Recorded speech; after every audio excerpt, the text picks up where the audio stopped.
सम्राट अशोक क्या थे? ये हमारे भारत के एक महान राजा थे, महान सम्राट थे ये। इनका जन्म पाटलिपुत्र, पाटलिपुत्र कहाँ? पटना। आज वहीं इनका जन्म हुआ था। इनके पिता का नाम था चंद्रगुप्त मौर्य। ये मौर्य वंश के थे।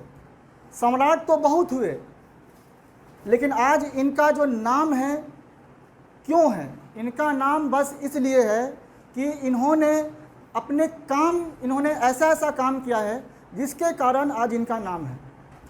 इनका जो साम्राज्य था कोई एक देश में नहीं था। आज हम लोग भारत देख रहे हैं, अखंड भारत। इनको चक्रवर्ती कहा गया है। इनका जो साम्राज्य था वो 7,000 किलोमीटर तक फैला हुआ था। आज का भारत, अफगानिस्तान, पाकिस्तान, बांग्लादेश, म्यांमार, भूटान, अब सोचिए इराक तक, यहाँ तक इनका राज्य था। बहुत बड़े सम्राट थे। इन्होंने शिक्षा के क्षेत्र में भी काफ़ी काम किया। उज्जैन जो शिक्षा का केंद्र है, वहाँ इन्होंने शिक्षा का बहुत बड़ा एक संस्था खुलवाया। इन्होंने शिक्षा के क्षेत्र में भी काफ़ी काम किया, सम्राट अशोक। और हम लोग देखते हैं कि आज इनके ऊपर फिल्म भी बनी हुई है। क्यों? इनके काम के लिए। इनका जो काम था, इनका जो शिलालेख है, शिलालेख जिस पर पत्थरों से पूरे भारत में 14 शिलालेख प्राप्त हुए हैं सम्राट अशोक के। और इन्होंने जो शिलालेख जो है इनका, इस पर जो इन्होंने काम किए थे, जो लोगों के लिए इन्होंने जो संदेश लिखवाए थे, वो सारा कुछ आज भी मौजूद है। सांची में इन्होंने स्तूप बनवाया। अब ये स्तूप क्या है? ये भगवान बुद्ध को श्रद्धांजलि देने के लिए सांची में इन्होंने क्या बनवाया? स्तूप बनवाया। ये जो जयंतियाँ मनाई जाती है, जैसे सांची में जो स्तूप है, यह आप लोग देखते होंगे 200 रुपये के नोट पर कभी देखे होंगे। 200 रुपये का जो नोट है, आप उसके पीछे देखिएगा, ये जो दिया गया है, ये क्या है? ये सांची का स्तूप है। इसका निर्माण किसने करवाया था? अशोक ने करवाया था, भगवान बुद्ध को श्रद्धांजलि के लिए। तो ये सब उनके सम्मान में किया गया। आप देख रहे हैं अशोक चक्र, देखिए ये क्या है? अशोक चक्र। आप इसको सामने से देखिए, इसमें कितने शेर है बताएंगे? अगर सामने से देखेंगे तो आपको 3 ही शेर दिखाई देंगे, लेकिन हकीकत में इसमें कितने शेर है? 4 शेर है। नहीं, और ये सारनाथ में ये अशोक स्तंभ जो कि है, और ये जो अशोक स्तंभ है अशोक ने बनवाया था। और ये हमारे भारत का क्या है? राष्ट्रीय चिन्ह भी है, अशोक स्तंभ। नहीं, आप लोग सिक्के के ऊपर भी देखते होंगे नहीं कि अशोक स्तंभ का चित्र है। और इसके बीच में आप देख रहे हैं कि एक चक्र बना हुआ है, देख रहे हैं ना? चक्र। आप लोग झंडा फहराते हैं हर साल, है ना? आपके फोटो में भी देखिए, हर बुक के ऊपर तिरंगा होता है। तिरंगा के बीच में चक्र बना हुआ है ना? ये चक्र जो है, ये चक्र, इसमें 24 तीलियाँ होती है। और आप जानते हैं कि जो तीलियाँ हैं, सभी तीलियों का अपना अपना क्या है? एक महत्व है। सभी तीलियों का अपना अपना एक क्या है? महत्व है। जैसे पहली तीली, इसका महत्व क्या है? संयमता। पहली तीली का अर्थ होता है संयमता। संयमता मतलब आपके अंदर धैर्य, आपके अंदर मतलब सहन शक्ति। जैसे हम लोग क्या होता है कि कोई चीज़ होती है तुरंत हम लोग उतावले जाते नहीं। इंसान के अंदर क्या होनी चाहिए? संयमता होनी चाहिए। और जिस इंसान के अंदर संयमता नहीं है, वह इंसान अपने आप में मतलब कि उसके अंदर बहुत कमी होती है। तो संयमता, जो पहली जो तीली है, इसका अर्थ होता है संयमता। जो दूसरी तीली है, इसका अर्थ होता है निरोगता। निरोग मतलब कि जो आपका जीवन है वो कैसा होना चाहिए? निरोग होना चाहिए। निरोग मतलब स्वस्थ। आप लोग जानते हैं कि इंसान की जो सबसे बड़ी दौलत है वो क्या है? स्वास्थ्य है। और इसके लिए हमें क्या करना चाहिए? व्यायाम करना चाहिए, छोटे मोटे काम करने चाहिए, तभी आप स्वस्थ हो सकते हैं। जो तीसरी तीली है, इसका अर्थ होता है त्याग। आपके अंदर त्याग होना चाहिए।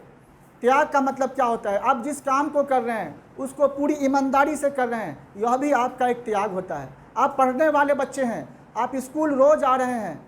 अभी आपका स्कूल जो है मॉर्निंग सेशन में 8 से 10 कर गया है। बहुत सारे बच्चे आपके इसमें सरकार ने कहा है जिनको मन है वो भी आ सकते हैं। तो यह भी आपका एक त्याग ही होता है। आप किसी के लिए भलाई कीजिए, वो भी क्या है? एक त्याग होता है। तो सभी तीली का अपना अपना एक क्या है? अर्थ है। इंसान के जीवन में इन सभी का बहुत बड़ा महत्व होता है। कुल तीलियाँ कितनी हैं? 24 है, जो कि एक चक्र के रूप में है। और ये चक्र क्या दिखाता है? निरंतरता। मतलब इंसान के जीवन का काम क्या है? चलना। इंसान के जीवन का काम क्या है? चलना। जिस तरह से घड़ी का काम है चलना, जिस तरह से आप उसी तरह जीवन का क्या काम है? चलना। आप जिस दिन रुक गए समझिए उस दिन आप क्या कर लिए? मृत्यु को प्राप्त कर लिए। रुकने का मतलब होता है मृत्यु। इसलिए इंसान को हमेशा क्या करना है? आगे बढ़ना चाहिए और आगे इंसान को चलना चाहिए। तो यह चक्र हमें यह संदेश देता है। अब आइए एक छोटी सी घटना। अब आप कहेंगे कि अशोक के जीवन में कि क्यों इतना जो है वो फेमस हो गए, अशोक जो है इतने फेमस क्यों हो गए। एक छोटी सी घटना बताते हैं कि अशोक जो है आप देखेंगे अशोक क्या है? अशोक जो है पूरे बहुत बड़े साम्राज्य को जीत लिए थे, लेकिन एक जगह था कलिंग। क्या था? कलिंग। कलिंग एक छोटा सा राज था, बहुत बड़ा भी नहीं था, लेकिन कलिंग को अशोक नहीं जीत पाया था। कलिंग को अशोक नहीं जीत पाया था। अशोक जो है कहा कि भाई इस बार हम खुद ही लड़ेंगे। आपको जानकर हैरानी होगी कि अशोक अपने पूरे जीवन में सिर्फ एक लड़ाई लड़ा। कितना लड़ाई? एक ही बार उन्होंने पूरे जीवन में लड़ाई लड़ी, वो थी कलिंग की लड़ाई। अब जब कलिंग की जब लड़ाई हुई, इस लड़ाई में अशोक खुद आए, लाखों लोग मारे गए, बच्चे मारे गए, बूढ़े मारे गए, जवान मारे गए, जिनका कोई कसूर नहीं था वो भी मारे गए, और खून की नदियां बह गई। जब अशोक ने यह देखा तो अशोक का मन जो है व्यथित, माने अंदर से बेचैन हो उठा कि हम किस लिए लड़ रहे हैं? क्या ये खून खराबा, ये रक्त को हम अगर ये करके अगर हम जीत भी गए तो ऐसी जीत की क्या मायने थे? उनका जो मन था वहीं से मतलब कि बदल गया।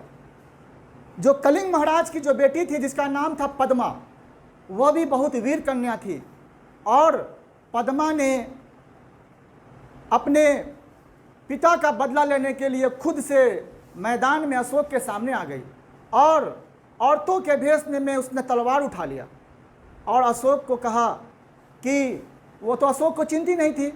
उसने कहा कि मैं अशोक जो मेरे पिता का हत्यारा है उसको हम मारने आए हैं, उससे अपने पिता का बदला लेने आए हैं। अशोक ये देखता है कि एक औरत हमारे सामने खड़ी हुई है तलवार लेकर। अशोक कहता है कि तुम स्त्री हो, हम तुम पर तलवार नहीं उठाएंगे, हम ही अशोक हैं, तुमको हमको मारना है मार लो, लेकिन शास्त्र में लिखा हुआ है कि औरतों पर हथियार नहीं उठाना चाहिए।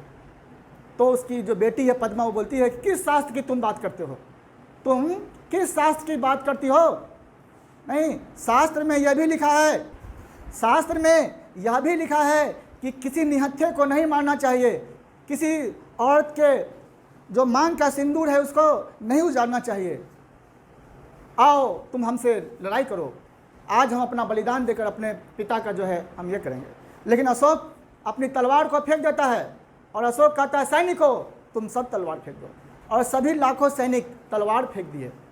और अशोक अपना सर झुकाकर कहता है कि मेरा सर आज तक किसी के सामने नहीं झुका, लो अशोक अपना सर तुम्हारे सामने रखता है, तुम अपने तलवार से मेरा सर को काट दो। और जो पद्मा है वो भी अशोक पर कभी हथियार कहती कि ठीक है, मैं भी निहत्थे पर वार नहीं करती है, और अशोक वहीं से लौट आता है। तो कहने मतलब है कि अशोक देखिए जीवन में सिर्फ एक ही लड़ाई लड़ा, लेकिन उस लड़ाई को देखकर उसका मन हमेशा के लिए बदल गया, और वो आकर बौद्ध धर्म को अपना लिए, और उन्होंने एक संदेश दिया कि, और उन्होंने शपथ लिया कि आज के बाद हम जीवन में कभी युद्ध नहीं करेंगे, कभी लड़ाई नहीं करेंगे। और इन्होंने मानव धर्म को सबसे बड़ा धर्म समझा, इन्होंने प्रेम का पाठ सिखाया, सभी धर्मों का सम्मान करना चाहिए। और अशोक के आज इसी कार्य के कारण आज जो है पूरी दुनिया इनको अशोका सम्राट अशोक कहते हैं। ऐसे राजा, ऐसे सम्राट हमारे बिहार की धरती पर, हमारे पाटलिपुत्र में इनका जन्म हुआ। आज अशोक को इसी काम के लिए जाना जाता है। आज हम लोग के स्कूल में जयंती होती है, हम लोग खुश हो जाते हैं, नहीं हम लोग खुश होते हैं जी? क्या खुश हो जाते हैं कि चलो भाई आज क्या है तो अशोक जयंती, स्कूल में छुट्टी है? नहीं, हमें सीखना चाहिए। यही तो सीखना है कि उनके जीवन में ऐसी क्या क्या चीज़ें थी, उन्होंने क्या किया, और हम लोगों को भी वैसा ही बनना है। तो हम लोग समझ गए हैं अशोक के बारे में। चलिए ठीक है, धन्यवाद।